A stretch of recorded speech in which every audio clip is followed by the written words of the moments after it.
Fresh Prince of Bel-Air.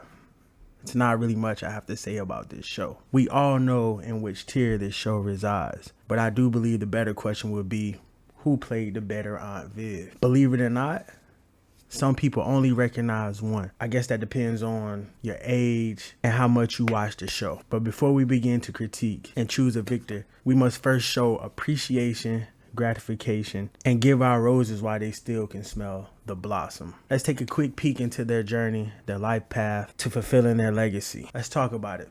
Look what I created, elevated, while underrated. I stumbled a couple times but never faded. Shit, look what I created.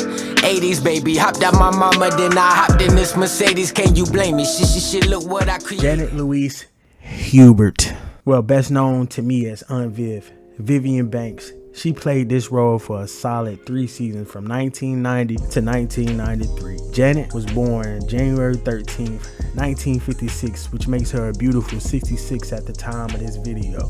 She was born in the Windy City, Chicago, to be more specific, O Block. No, just playing, I don't really know. That explains it. Through her hard work and black girl magic, she earned a scholarship to Juilliard. Juilliard is a private performing arts conservatory in New York City, for those who didn't know. Even though she attended the school, she did not finish her studies, which makes her a college dropout. Must be something that Chicago awarded. But that puts her in an elite group of people that obtain success without completing college, such as myself, Big James. Janet has been officially acting and consistently perfecting her craft since 1980. After performing in the national tour of dancing, Hubert made her Broadway debut in 1981 in The Assemble of the First, a musical about Jackie Robinson. Then she made an impact on Broadway for her custom character in the play Cats. In the House of Dragons fashion, we will jump 10 years into the future, and boom, Fresh Prince of Bel-Air, Aunt Viv, the original. Hubert appeared in the Fresh Prince of Bel-Air reunion on HBO Max in November 2020, where she and Will spoke for the first time since her departure from the show. Allegedly, she was fired from the show, but during the HBO special, she revealed she had not been fired from the show like largely perceived. Instead, she was offered a bad deal, a deal she turned down. Rightfully so. Know your worth. If you don't know your worth, you're worthless. What I like to say. Think about it.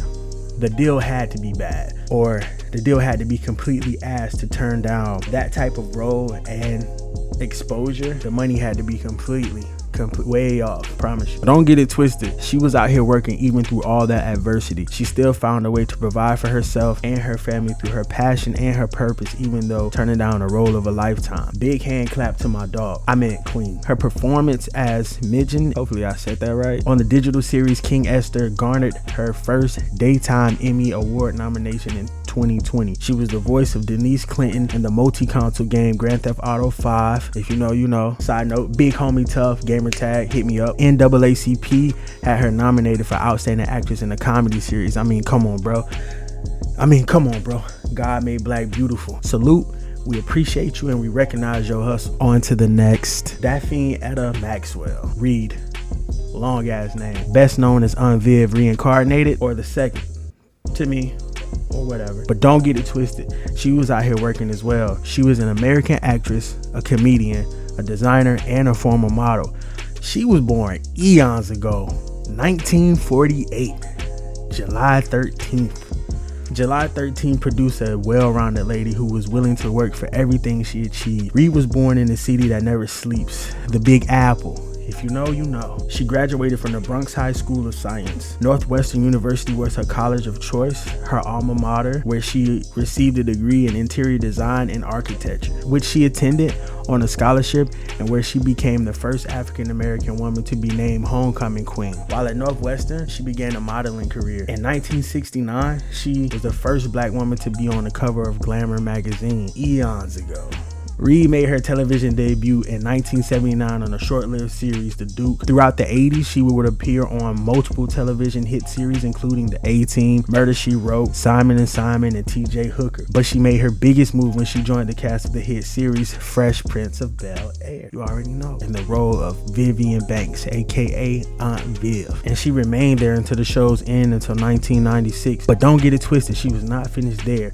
On the sitcom Eve, she had a reoccurring role as as JT's mother, Frances Hunter, and also played Juanita Lawrence on the BET sitcom Let's Stay Together. Reid be out here taking photos, designing clothes, and creating clothes. She's something else, something to be appreciated. She ain't stopping for nothing. Mrs. I'll sleep when I die, or I'll sleep when I go home in my nice house that I work oh so hard for.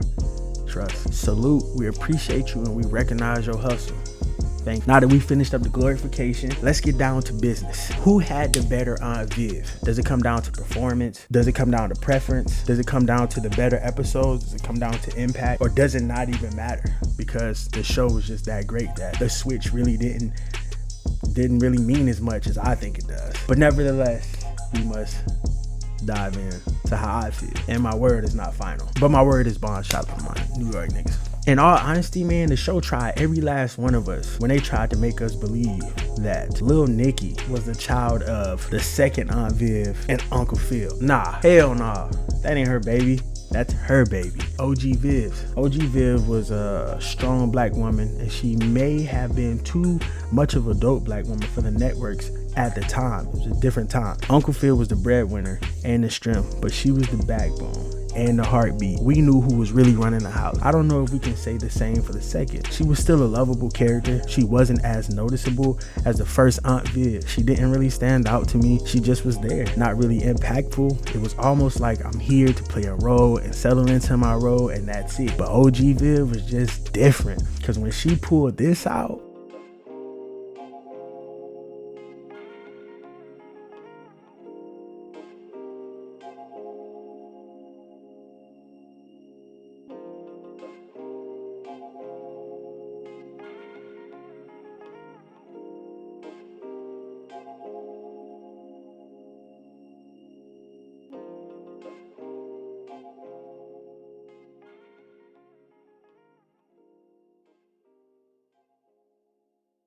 and when they had that episode, when they went back to the hood to find out why Uncle Phil or Aunt Viv worked so hard, or why they worked the way that they worked to provide the life they did for their kids. You in Birmingham facing dogs and fire hoses.